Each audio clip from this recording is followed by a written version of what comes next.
Bismillahirrahmanirrahim. Alhamdulillahi rabbil alamin, wassalatu wassalamu ala asyrafil anbiya'i wal mursalin sayyidina wa maulana Muhammad wa ala alihi wa sahbihi wa man tabi'ahu ila yaumiddin. Inna astaqal hadithi kitabullah wa khairul hadi hadiyun nabiyyi Muhammadin sallallahu alaihi wasallam. Subhanaka la ilma lana illa ma 'allamtana innaka antal alimul hakim. Rabbi shrah li sadri wa yassir li amri wa hlul 'uqdatam min lisani yafqahu qawli. Amma ba'du. Kaum muslimin rahimakumullah, kita akan bahas 3 penyakit hati yang paling berbahaya yang telah disinggung pada kajian sebelumnya tentang 3 penyakit yang sangat berbahaya bagi kehidupan kita baik di dunia maupun di akhirat.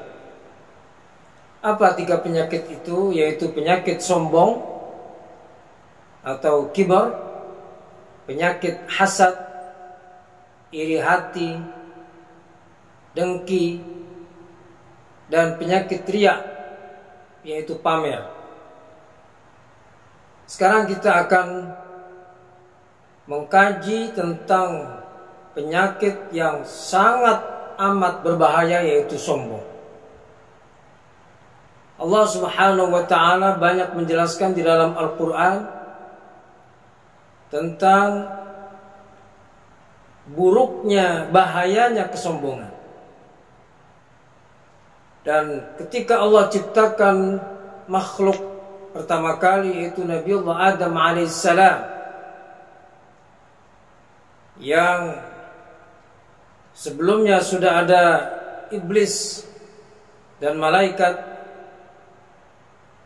maka Allah ceritakan berkali-kali dalam Al-Quran.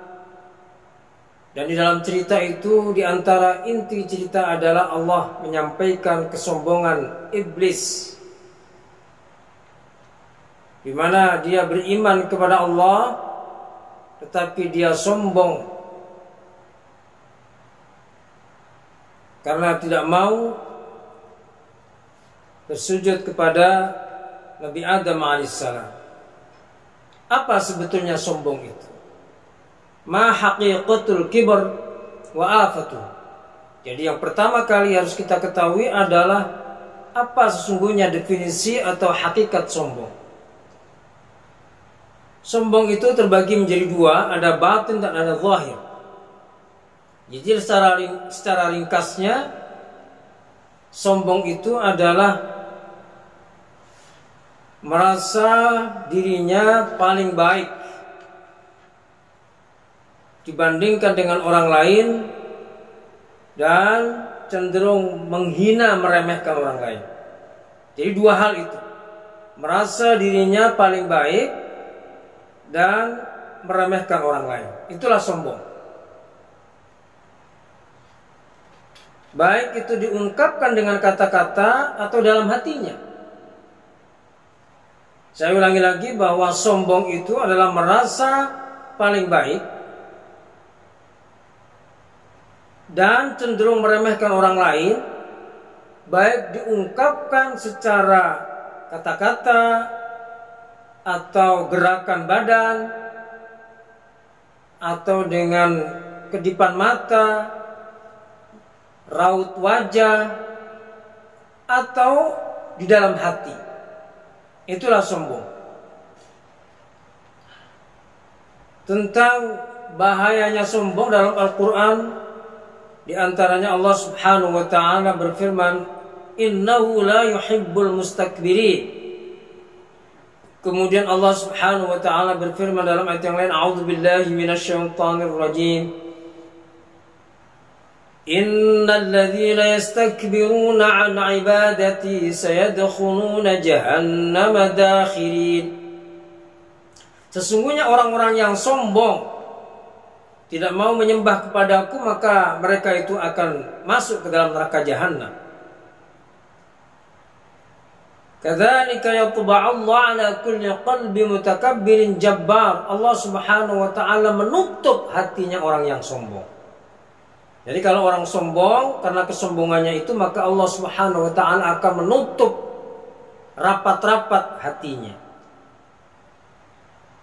Di dalam hadis Rasulullah sallallahu alaihi wasallam bersabda, la yadkhulul jannata man kana fi qalbihi mithqalu dzarratin min kibrin.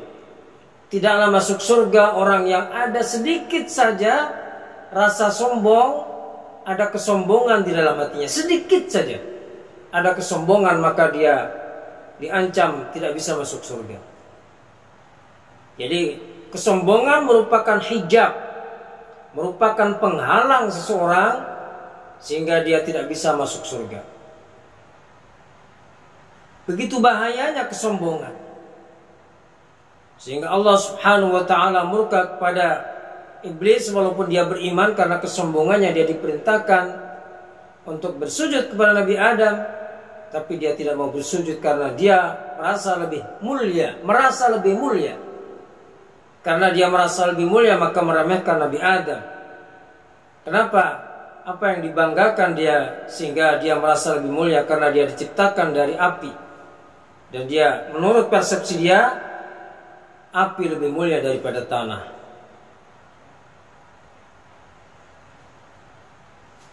Apa saja yang menyebabkan orang itu sombong? Yang menyebabkan orang itu sombong, di dalam kitab Mau'izatul Mu'minin di sini disebutkan ada 8 hal yang menyebabkan orang itu, yang ada 7 macam. Ada 7 macam yang menyebabkan orang itu sombong. Yang pertama adalah ilmu. Ilmu apa saja menjadi potensi orang itu sombong. Orang yang berilmu bisa saja dia sombong karena dia tidak bisa mengendalikan nafsunya, sehingga dia merasa orang yang paling baik, meremehkan orang lain. Yang kedua adalah amal ibadah. Karena dia rajin beribadah, nggak punya ilmu, nggak bisa mengendalikan hawa nafsunya, sehingga dia sombong kepada orang lain. Kamu belum seperti saya yang rajin ke masjid berjamaah umpamanya. Dia menyombongkan dengan ibadahnya. Yang ketiga adalah nasab, keturunan. Karena keturunannya ningrat, keturunannya darah biru, keturunannya kiai, ajengan, maka orang yang memiliki nasab yang baik begitu bisa menjadi potensi kesombongan kalau dia tidak bisa mengendalikan hawa nafsunya. Yang keempat adalah kecantikan, kegantengan.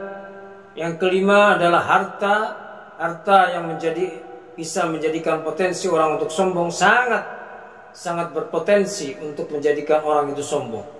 Yang keenam adalah kekuatan. Karena dia kuat, dia punya kedikdayaan, atau dia punya aji-ajian, punya kekuatan, punya bela diri,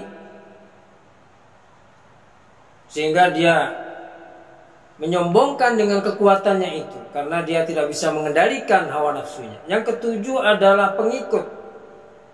Dia punya pengikut karena dia pemimpin, apakah pemimpin kelompok ataukah kiai, punya banyak santri atau organisasi, maka dia membanggakan, menyombongkan dengan pengikutnya itu. Nah, jadi kesombongan ini bisa membahayakan amal ibadah kita, karena akan dapat menghapus segala amal ibadah yang kita lakukan.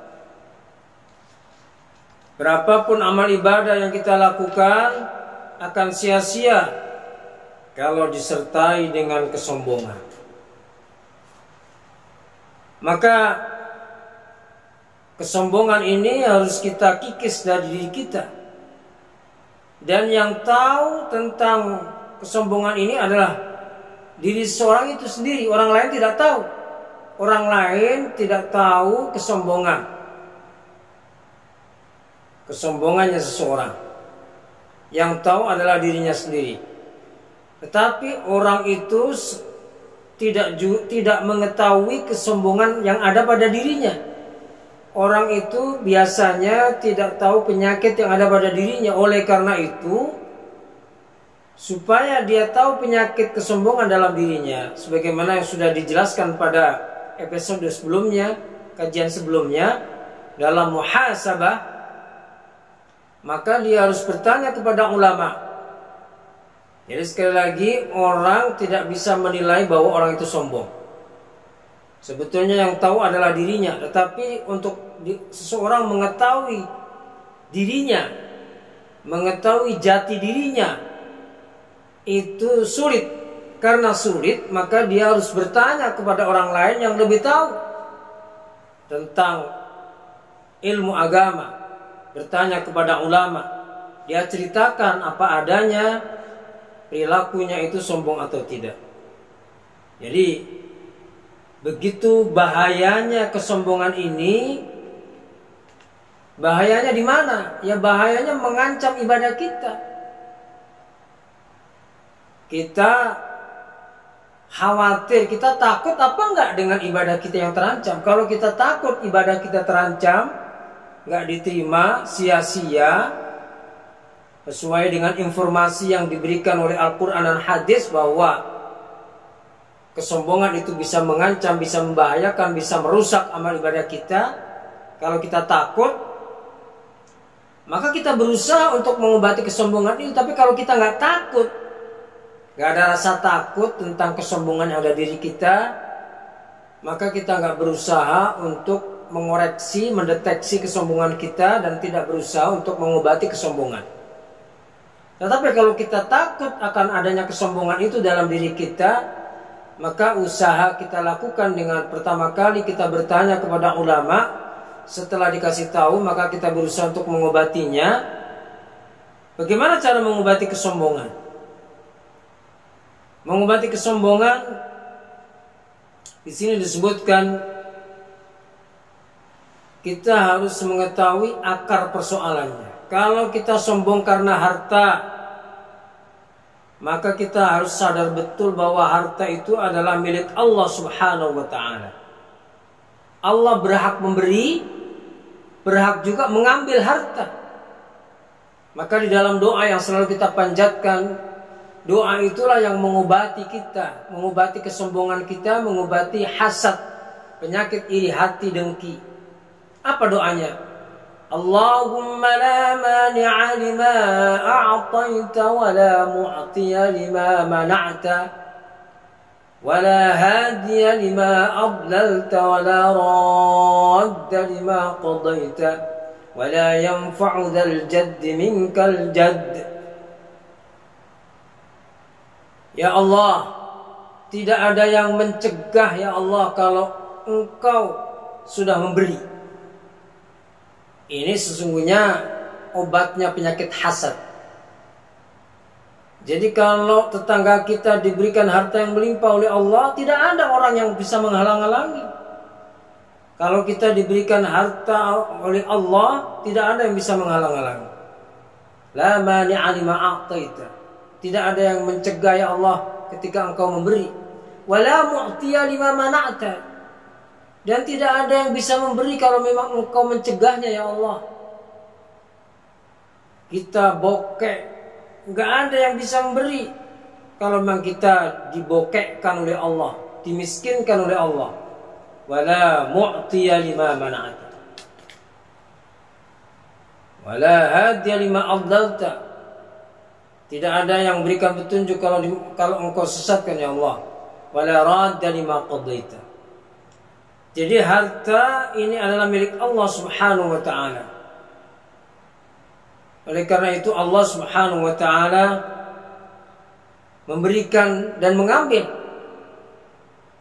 Qulillahumma malikal mulki tu'til mulka man tasha' وتنزع الملك ممن تشاء وتعز من تشاء وتذل من تشاء بيدك الخير إنك على كل شيء قدير. Jadi segala sesuatu milik Allah Subhanahu wa taala. Allah berhak memberikan kekuasaan kepada kita dan berhak juga mengambil kekuasaan itu. Allah berhak berikan harta, berhak juga mengambilnya. Jadi sekejap saja kalau Allah sudah mengambil hartanya orang yang kaya, hilang seketika. Begitu juga sebaliknya, kalau Allah menghendaki mendatangkan harta, maka Allah datangkan harta. Jadi kita tidak boleh dengan itu, maka kita sadar betul kenapa kita harus sombong. Karena harta itu adalah milik Allah. Kita tidak bisa menyombongkan harta yang kita miliki, karena harta bisa pergi, bisa datang. Adalah atas kehendak Allah Subhanahu wa ta'ala. Begitu pula jabatan. Jabatan adalah amanah. Maka dalam ayat tadi, qulillahumma malikal mulki tu'til mulka man tasha. Allah berikan kekuasaan kepada yang dikehendaki. Kalau Allah kehendaki, maka dia berkuasa. Dia memiliki jabatan. Dia menang pilkada. Tapi kalau Allah tidak kehendaki, maka Allah tidak berikan jabatan. Allah kalahkan dia dalam pilkada. Malikal mulki tu'til mulka man tasha. Apalagi kecantikan, kegantengan, ngapain disombongkan? Yang sesuatu yang memiliki waktu yang sangat terbatas. Sekarang cantik, sekarang ganteng. Besok lusa mungkin bisa juga tidak cantik, tidak ganteng. Apalagi nasab dan sebagainya. Jadi semua potensi yang 7 tadi tidak sepantasnya dijadikan alat kesombongan bagi manusia. Karena semuanya itu adalah pemberian Allah Subhanahu wa ta'ala. Allah akan memberi dengan seketika atau dengan begitu cepatnya. Begitu juga Allah akan mengambilnya dengan begitu cepatnya. Nah, sehingga ketika kita sombong, maka akan memiliki efek yang sangat negatif terhadap jiwa kita. Karena ketika kita dihina oleh orang lain, maka kita akan memuncak emosi kita karena kita punya rasa sombong. Jadi ketika kita punya rasa sombong, tidak dihina oleh orang lain, maka kita biasa-biasa saja. Mungkin sombong tapi tidak terlalu. Tapi ketika dihina oleh orang lain, baru kelihatan sekali kesombongan kita ketika kita dihina oleh orang lain. Tetapi orang ketika tidak memiliki rasa sombong, karena memiliki ilmu, dihina kayak apa oleh orang lain, maka dia tidak akan memunculkan kesombongannya. Karena itu akan berbahaya bagi dirinya, bahaya bagi amal ibadahnya. Itulah kesombongan, bahaya kesombongan yang banyak dijelaskan di dalam Al-Quran maupun hadis Nabi. Dan kita hendaknya berusaha mengetahuinya, mengetahui apa itu kesombongan, kemudian apa saja yang menjadikan sombong, dan bagaimana cara mengobatinya. 3 hal tadi sudah kita jelaskan. Semoga bermanfaat. Wallahul muwaffiq ila aqwamit thariq. Assalamualaikum warahmatullahi wabarakatuh.